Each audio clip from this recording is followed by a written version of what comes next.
Hi, and welcome to Standout Stars Week of Kindness and Gratitude Giveaway and Summit. I'm Brenda Pierce, and I get to be one of the guest hosts here on the Summit series.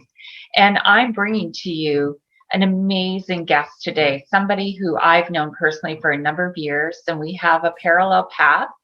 We're both nurses, and we're both parents of loss. And this is Brenda Foris. Welcome to the Summit, Brenda. Thank you for having me, Brenda.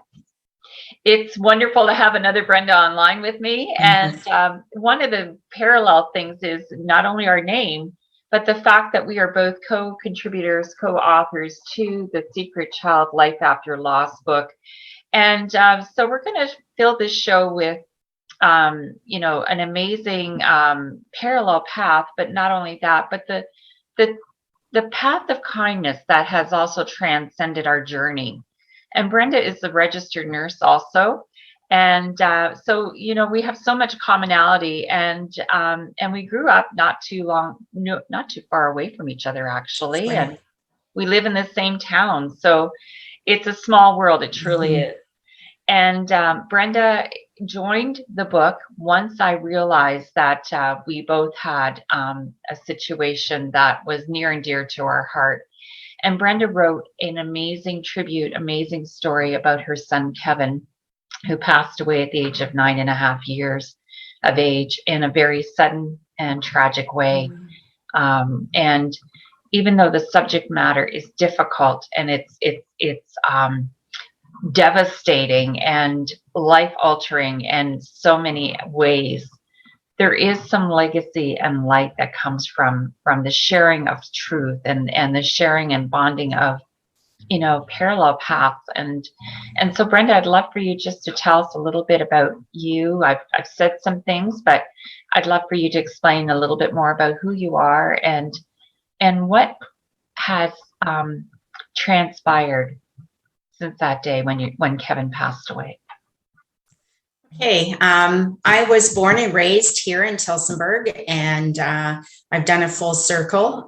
We moved away I was 5.5 when we moved away, but it was only to Langton, close to Langton. And then from there, when I married my husband in 1971, we moved to Stratfordville. We had a beautiful family. We started with our daughter in 1973, and then in 1976, our son Kevin was born, and we felt that we had a perfect family, of course, one of each. And then in 1986, in June, it was June 26th of 86, my son was with his friend down a little side road, and he was involved in an accident. A car came along and he was not able to get off his bike. He was at the side of the road, actually off his bike, according to his friend, but the vehicle went right towards the ditch and hit him. So 1 second he was alive, and the next second he was gone. And it was devastating. It was very, very difficult for both my husband and I feel that the reason we're here today is because we have our faith in God, and He carried us through. There were very difficult days, but we also had lots of family and friends that supported us and held us up during the times when we were grieving and weren't able to, function. So, and so it's been 35 years. You learn to live without them. You never get over it. I know at the time that our son passed away, many people said, well, you have wonderful memories of him.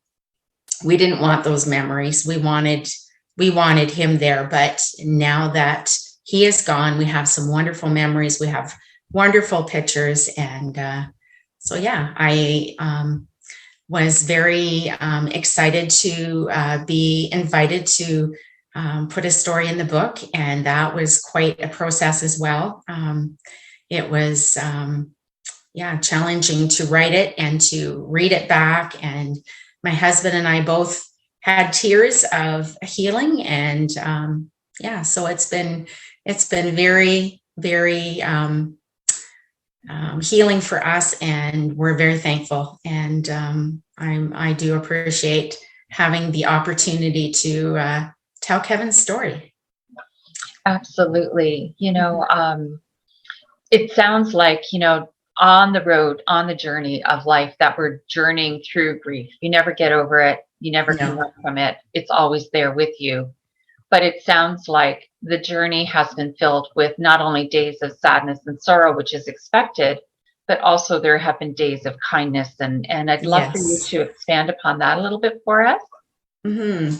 Yes, we had many, many neighbors and friends, and in fact, some of them we had never met before that were so wonderful. They would come to our house and they would drop off food, and they would just extend a hug and let us be able to talk about Kevin and talk about what happened, and just in that process to start to heal. So many kind people, in our community, our wonderful friends that would just let us ramble on for hours and just sit there and let us talk about Kevin. And so that was very healing for us as well. And our church was very supportive. So it takes a whole community to lift a grieving family up and help them to carry on without their loved one.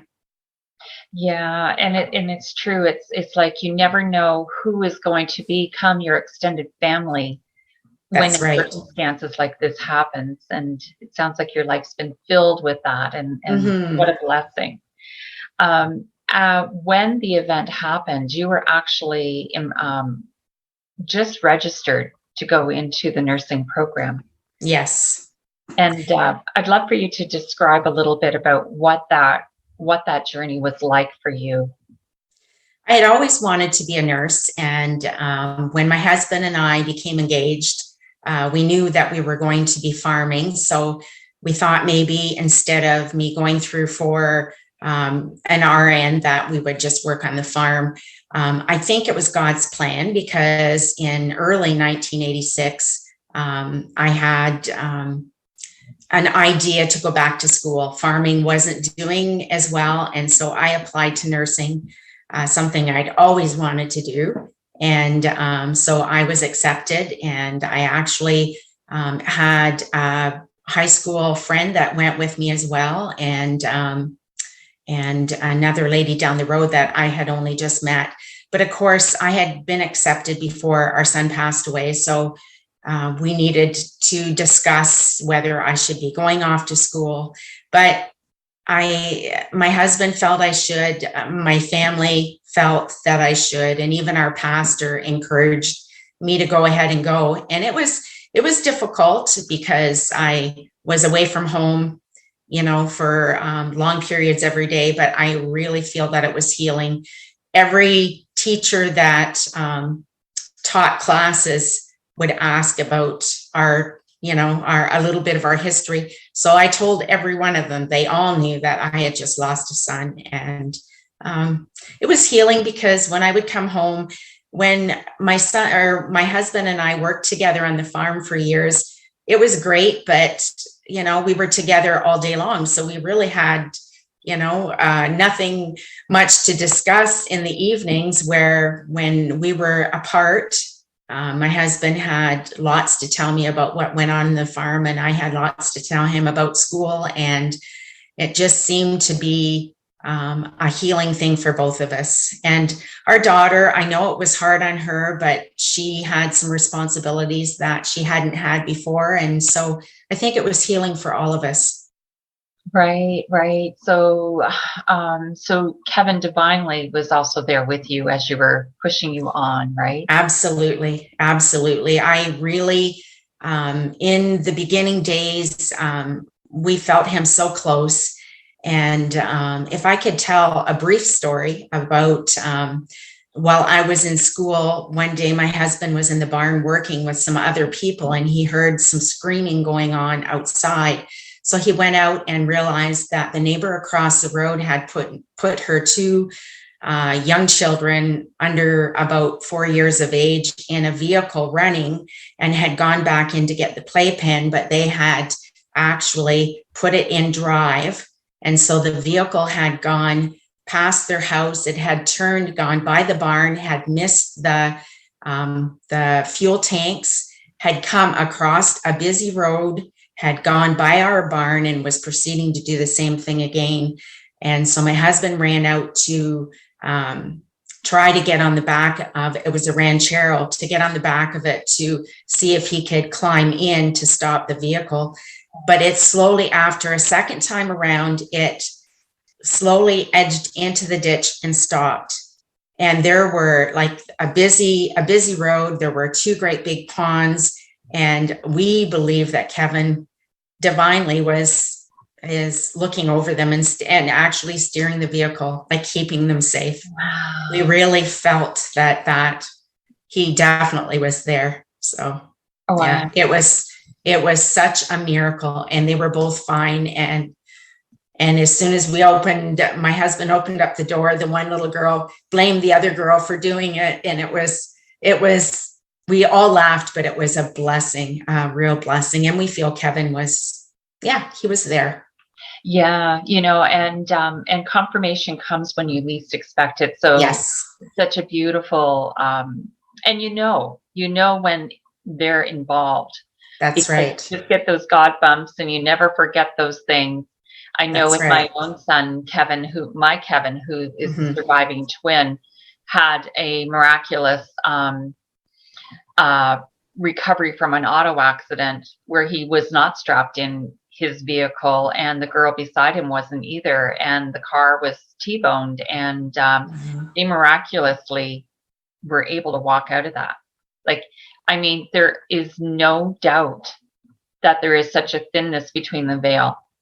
And when you realize and you relax into it, the fact that, that you come to peace with the passing. You're never done with it, but when you see these gifts, right? That's right. Divine That's right. training. Yes. Divine talking right through them to us. I'm so blessed that you have been able to share your story with us in the book. And I just want to talk for a few minutes about what writing this story meant for you in terms of seeing it now printed and published and going through that process. Well, we loved our son dearly, and it's just, we feel that it's a real tribute to him. It's also important to let other people know the steps of grieving. Everyone grieves differently, but it's okay to grieve. It's okay to grieve. And, there are steps that go along with grieving, and it's okay, whatever way is best for you to grieve. But I think by people reading other people's stories, it confirms that, what they've been through is exactly what grieving is all about. And grieving is love, isn't it? Mm-hmm. It is. It's a love that you feel for your child or for the person that you've lost. And, the grieving is like, it extends from that love that you have for them. Yeah, exactly. And the fact is that we are indelibly now between the pages of this book forever. We are here to support and people, even if you haven't gone through grief of a child, should read this book, because the stories will touch your heart and touch your soul and make you really wake up and have a greater appreciation for this breath, right? Because that's all we really have. Yes, that's right.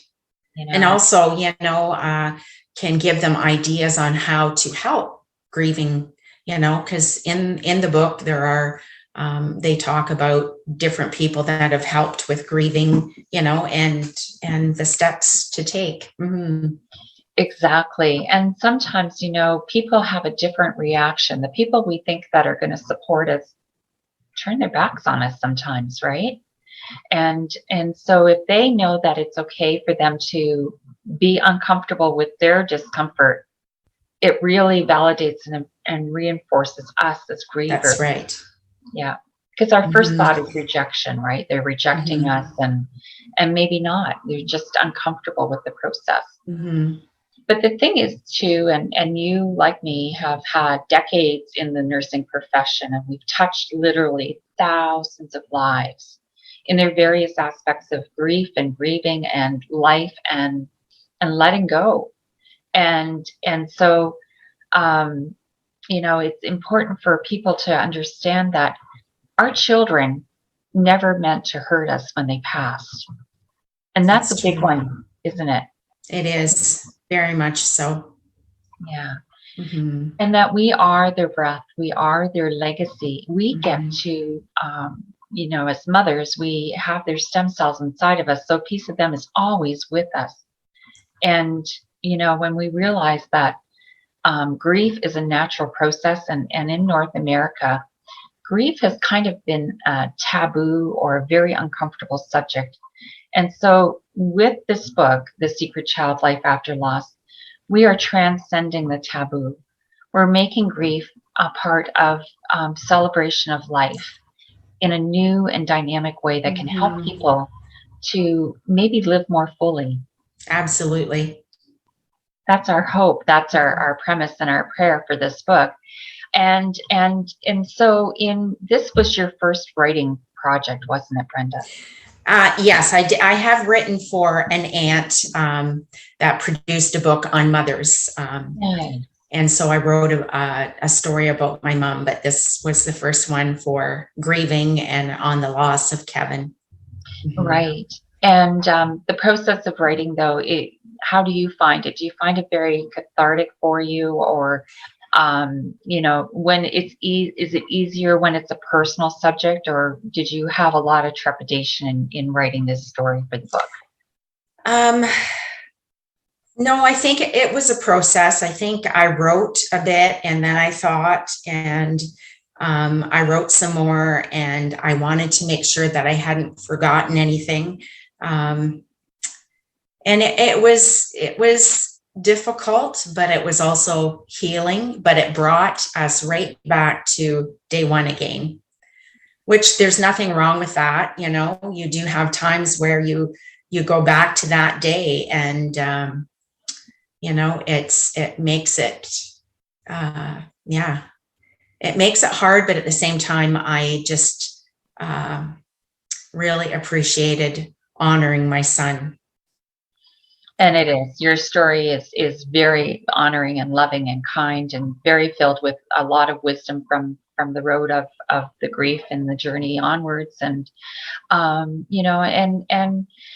it's a blessing to be able to share. There's so many parents Mhm. out there who lock it into their hearts so deeply, and Yes. wonder about how do I ever bring this up again? Does this child become a secret and only I know about it, or do I share it with the world? Mhm. And and we all have times where we want to pull back and hold it deeply and go, oh my gosh, it's so entangled in my heart and my emotions that Mhm. that it becomes very painful. But it's in the sharing, isn't it, that we give our child more life. Yes, absolutely. Mhm. Yeah. And thank you for giving Kevin more life. And so if anybody would like to look at the book, purchase the book, it's available on Amazon.